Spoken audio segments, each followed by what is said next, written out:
Hello friends and foes of Middle-earth, and welcome back. The time has finally come to review the Rings of Power. Is it as bad as we've all feared? Or is it the most incredible TV series ever, as some people on Twitter have claimed? Well, I never thought I'd find Middle-earth so boring. One thing is being bad, but boring was not something I expected. After all, I've been interested in Middle-earth for the past 20 years. And I've worked on countless Lord of the Rings mods, week after week, year after year. And I have 2 channels pretty much dedicated to Middle-earth and everything Tolkien. And yet, the Rings of Power managed to bore me. My girlfriend actually fell asleep during episode 1. I guess she's not the only one. Now there's a lot of stuff to talk about, so I'll only go through some of the things I think is worth mentioning. And then at the end I'll give points for a lot of stuff like the lore, cinematography, acting, music, and so on. This video is a bit of a service to you guys, so hopefully you'll know what you're going into and know if it's worth your time or not. So let's try and digest episode 1 in a chronological order. Oh, and spoiler warning if you actually plan to watch it. The episode starts out in Valinor, and we see Galadriel and some other elf children play around along a creek. I must say it's a bit of a boring start if we try to compare it to the opening of The Lord of the Rings. I mean, even the opening of The Hobbit managed to be more interesting than this. But alright, let's watch Galadriel being bullied. Anyway, Galadriel's brother gives her some advice about the light and the darkness, and the dialogue is not too impressive, sort of weird. I don't know how a rock manages to look down, but alright then. Feels like they're trying a bit too hard with the dialogue, but we will get back to that. Now, I know this is Finrod, but his name is actually not said in episode 1 or 2, which is a mistake I see repeated in many bad films and series. It's incredibly hard to root for a character when we don't even know what their name is. Maybe that's just me. For some reason, Finrod says, "I will not always be around." And I have to ask, why? I mean, you're immortal, and you live in the Undying Lands where there is peace. So, unless you're planning to die on purpose, you're pretty much guaranteed to be around forever. It's almost like he knew that something bad was about to happen. Seems a bit weird to me, but perhaps you shouldn't think about it too much. And then Galadriel does a voiceover, just like in the beginning of The Lord of the Rings. Just worse. We see the 2 trees of Valinor. I'd still say it's some of the best part in the show, and it lasts for like 3 seconds. Until Morgoth shows up and destroys them. I was actually kind of disappointed Ungoliant wasn't included in that. There was a recent poster made by a fan that was actually quite good. I had hoped to see something like that, but instead it was just the shadow of Morgoth. Anyway, Galadriel dumps down the entire history, and she makes it sound like all the elves left Valinor to pursue Morgoth and kill him for destroying the 2 trees. There's no mentioning of Feanor, the Silmarils, or the kinslaying. Nope, nothing. And even worse. Galadriel says they sail for Middle-earth, and then we see the map. Yeah, Beleriand is missing, as you can see. I guess they had some problems with the rights, but then again, why would you show this? I mean, you're just pointing out that you can make what you're meant to make. Is that just to disappoint people early on, and then they can stop watching and do something more important? Perhaps. So, we just suddenly skipped the entire first stage. But then we suddenly cut to some random battle in Beleriand, I guess. It was a pleasant surprise to see the fell beast, and it lasted for almost 2 seconds. I didn't expect that, but this show needs to make up its mind. On one hand, they say that they don't want to look like the Peter Jackson films, and then they just copy-paste creatures like the Balrog and now also the fell beasts. I mean, make up your mind. Would the fell beast be in any battle in Beleriand? Well, perhaps not. Anyway, we see the big battle. I have no clue why, because it seems like Finrod dies in the battle, but then later she actually stands next to his corpse with the mark of Sauron on him. A bit confusing. Oh yeah, and this pile of helmets is still not something I like. Really dumb. Sauron looks pretty cool for around 3 seconds. And then we go on. So, apparently Galadriel's life mission is to avenge her brother Finrod, and so she journeys across Middle-earth to find Sauron and kill him. It doesn't sound too interesting if you ask me. And it's actually an issue that will come up again and again, so stick around.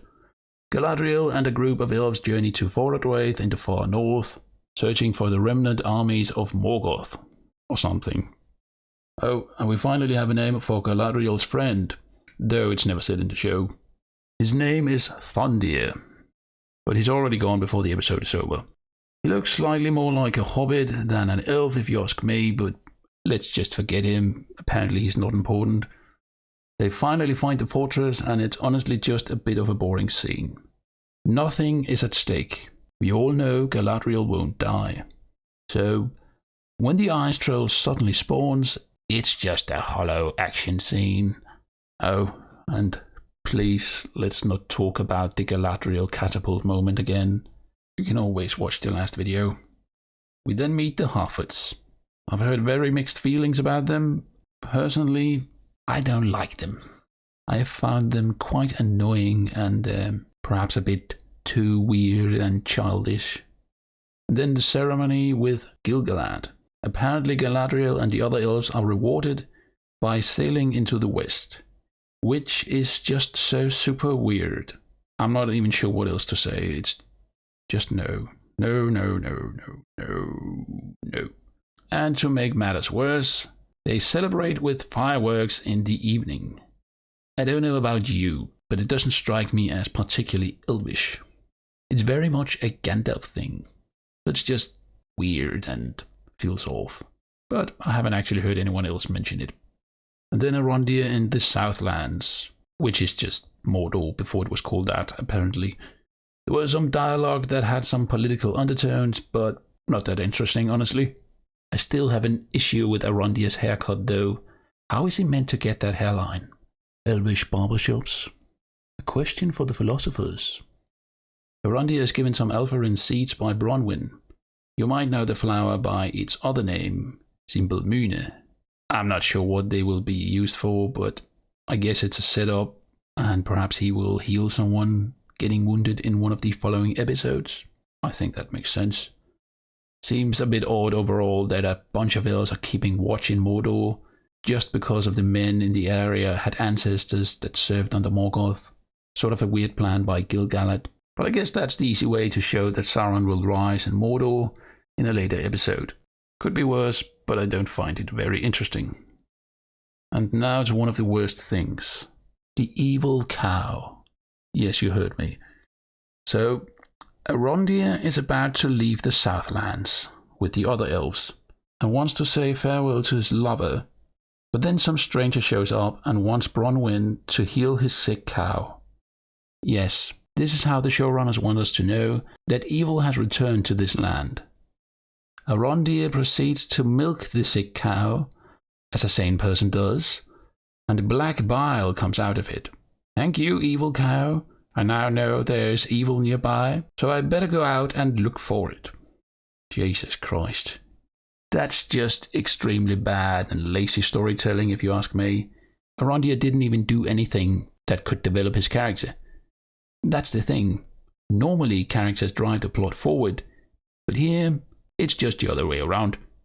You know how you could improve this scene? Arondir could say he's given orders to depart the land, but he must check out the rumors he heard earlier at the inn. Before he leaves, he has to check what's up with the poisoned grass mentioned, and he then asks Bronwyn for help, as she's a healer and might know more about the grass and the land. That way, you would do some character development and show that he is humble and able to ask for help, and not some Superman kind of elf. And Bronwyn would actually have something worthwhile to do, at least for a few minutes. But no, the plot happens to these characters and not the other way around. And that is exactly the difference between good storytelling and bad storytelling. This is pretty much what happens a ton of times in the series, and why it feels so incredibly boring. Not just to me, but to many people. The characters aren't that interesting and they don't really do anything surprising. Stuff just happens to them. But anyway, Theo and his stinky friend Rowan. Yeah, that name is not mentioned either. Take a look at the broken sword Theo found some time earlier. It feels very much like a setup that he might become one of the Nazgul. Perhaps even the Witch King himself. I mean, it's clear they won't follow the law, so at this point, anything can happen. Gil-galad comes across as a sort of douche, which is a shame, for he was one of the characters I actually look forward to see. I think there was a neat little reference in Sadak Burrow's dialogue. He questions Eleanor if she's half squirrel, which reminded me of Anborn, one of Faramir's rangers. He saw Gollum for a brief moment in Ithilien and thought it might have been a large squirrel of some sort. Minor stuff, but at least a plus. And then we come to the terrible scene where Galadriel and the other elves are sailing into the west. For some reason, you are not allowed to wear armor in Valinor. Don't ask. The whole scene is just really weird and very law inaccurate.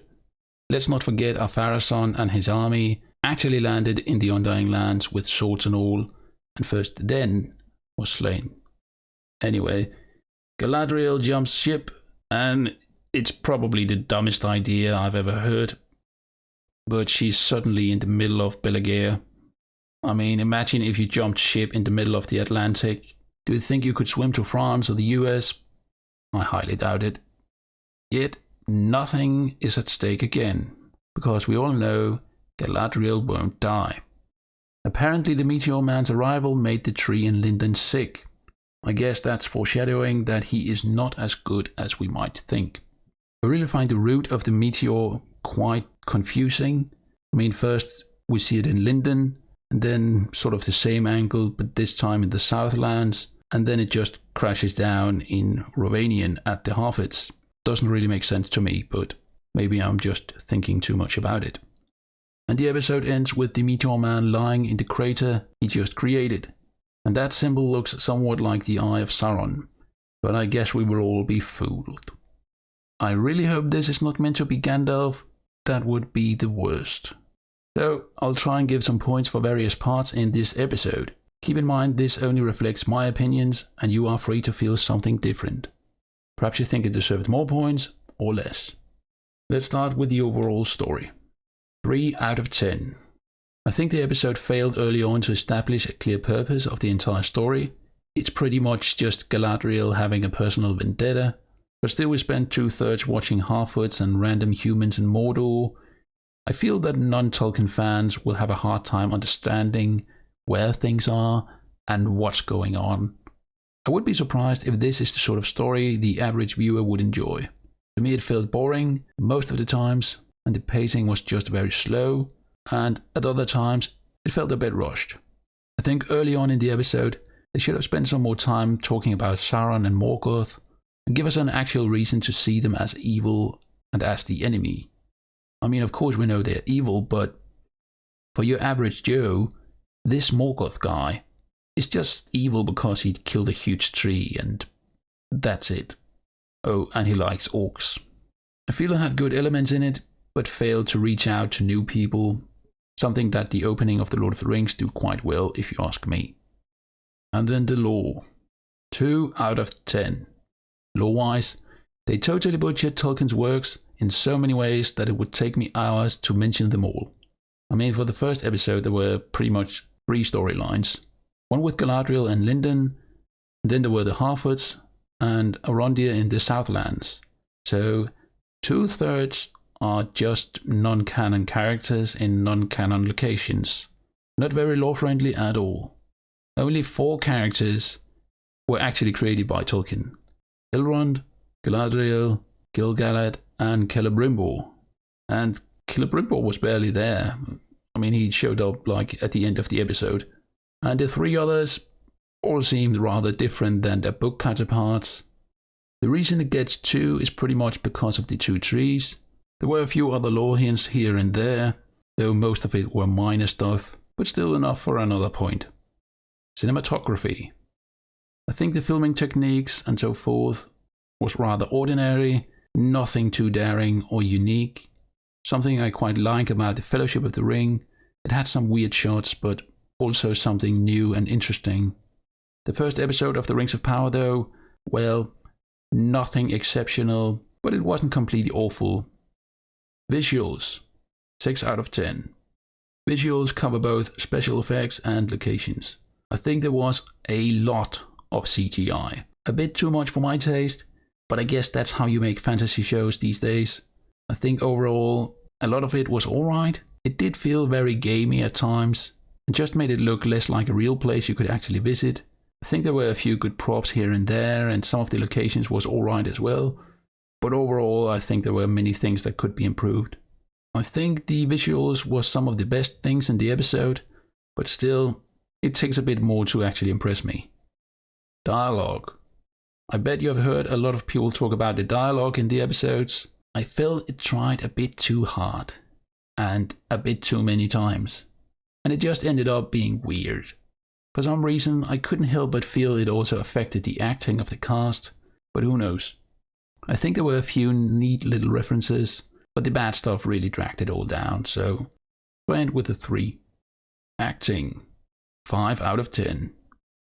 Now the acting wasn't actually as bad as I had feared. I honestly hadn't heard about many of these actors when the show first was announced.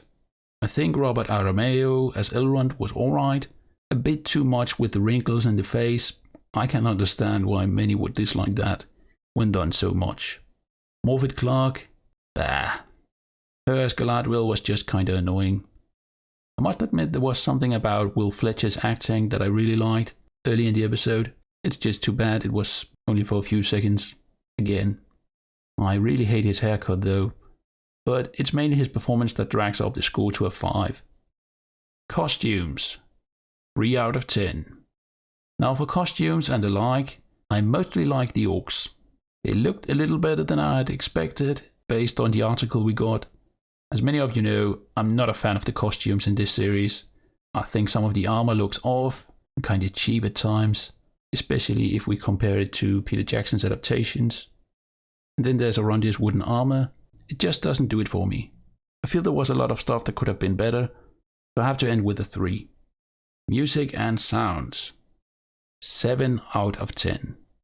The music was without doubt the best about the episode, and it wouldn't surprise me if this was the best thing in the entire show. There was a few places where I think it could have been better, but good music alone is not worth much. I mean, how many can remember any of the soundtracks from the last season of Game of Thrones? I bet none of you. The sounds were also kind of fine, a bit loud here and there, but nothing unusual. Anyway, the music is something you have seen praised a lot recently.